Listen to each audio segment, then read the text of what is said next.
বাংলাদেশ জাতীয়তাবাদী যুবদলের ৪৭তম প্রতিষ্ঠা বার্ষিকী উপলক্ষে ঈশ্বরদীতে ফ্রি স্বাস্থ্য ক্যাম্প, চক্ষু সেবা ও বৃক্ষরোপণ কর্মসূচি অনুষ্ঠিত হয়েছে। বৃহস্পতিবার সকাল থেকে দিনব্যাপী এই সেবামূলক কর্মসূচি চলে দাসুরিয়া ট্রাফিক মোড় সংলগ্ন দাসুরিয়া ইউনিয়ন বিএনপির অস্থায়ী কার্যালয়ের সামনে। অনুষ্ঠানের উদ্বোধন করেন ঈশ্বরদী উপজেলা বিএনপির সাবেক যুগ্ম আহ্বায়ক ও দাসুরিয়া ইউনিয়ন বিএনপি সভাপতি আব্দুস সামাদ সুলভ মালিথা। অনুষ্ঠানটির আয়োজন করেন ঈশ্বরদী উপজেলা যুবদলের যুগ্ম আহ্বায়ক হেদায়েতুল ইসলাম অনিক খন্দকার। অনুষ্ঠানে আরও উপস্থিত ছিলেন দাসুরিয়া ইউনিয়ন বিএনপি সাধারণ সম্পাদক নাজমুল হাসান মুকুল, উপজেলা যুবদলের সদস্য সচিব রফিকুল ইসলাম রকি, ঈশ্বরদী পৌরসভার সর্বশেষ নির্বাচনে ধানের শীষের মেয়র প্রার্থী রফিকুল ইসলাম নয়ন, উপজেলা যুবদলের যুগ্ম আহ্বায়ক ও মুলাডুলি ইউনিয়ন যুবদলের আহ্বায়ক শরীফুল ইসলাম শরীফ, দাসুরিয়া ইউনিয়ন যুবদলের সদস্য সচিব বিপুল মোল্লা, সলিমপুর ইউনিয়ন যুবদলের আহ্বায়ক সুমন মালিথা, উপজেলা যুবদলের সদস্য আনোয়ার হোসেন বাচ্চু ও হৃদয় খন্দকার সহ বিভিন্ন পর্যায়ের নেতাকর্মীরা। দিনব্যাপী এ ফ্রি মেডিকেল ক্যাম্প বিশেষজ্ঞ চিকিৎসকরা সাধারণ মানুষের স্বাস্থ্য পরীক্ষা, প্রয়োজনীয় চিকিৎসা পরামর্শ ও বিনামূল্যে ঔষধ সরবরাহ করেন।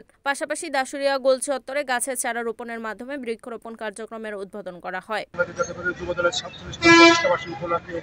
আমরা বিভিন্ন কর্মসূচি নিয়েছি। সেই কর্মসূচির মধ্যে স্মরণ করতে চাই শহীদ প্রেসিডেন্ট জিয়া রহমানকে এবং ৩৬ জুলাই যারা আহত হয়েছে, নিহত হয়েছে, নিহতের আত্মার মাগফিরাত কামনা করি এবং শহীদদের যারা আহত হয়েছে তাদের সুস্থতা কামনা করি। সেই সাথে আজকে আমরা যুবদলের প্রতিষ্ঠা বার্ষিকী উপলক্ষে বিভিন্ন মেডিসিন, ডাক্তার, বক্ষব্যাধি, চোখের ডাক্তার সহ বিভিন্ন কর্মসূচি নিয়েছি। আগামীতে এই কর্মসূচি আমাদের চলমান থাকবে। Report Tuhin Hossain, NN TV, Pabna.